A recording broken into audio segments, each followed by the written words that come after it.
Hello and welcome to Thought for March the 14th. Our readings are Leviticus chapter 22, Psalms 125, 126 and 127, and Luke chapter 5. And our thought is, do good, O Lord, to those who are good. We continue to read the Psalms, which up to Psalm 130 are each captioned a song of ascents. These are short songs which are believed to have been sung as people ascended up to Mount Zion to the temple to worship.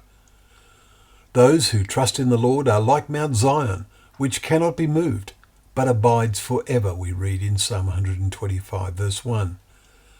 They would then sing, as the mountain surrounds Jerusalem, so the Lord surrounds his people, verse 2.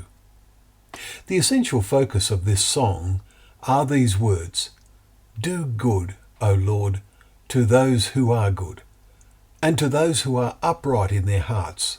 Verse 4. We note it is in their hearts, the place where only God can see as he surrounds his people.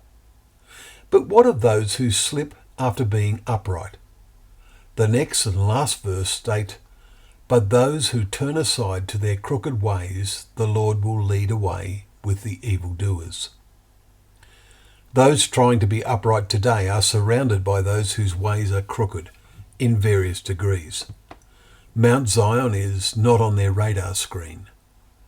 The strength we need to prevent us from turning aside is greatly helped when we can find a quiet half an hour each day to read and meditate on what we have read in God's Word. Then, as the next psalm puts it, the time will come when we can look back and say, the Lord has done great things for us. We are glad.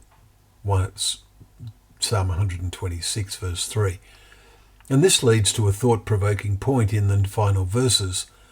Those who sow in tears shall reap with shouts of joy.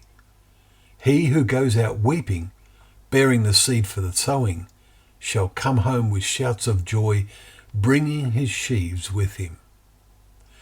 Let us sow God's seed first in our hearts and then encourage others to do the same.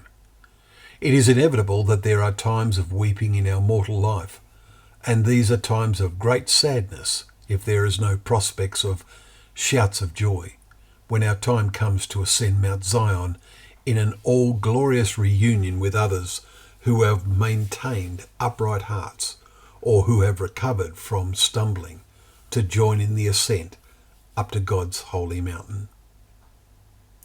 Well, thank you once again for joining us for Thought for the Day, where together we can open up the pages of God's Word, knowing that Word to be a lamp to our feet and a light to our path.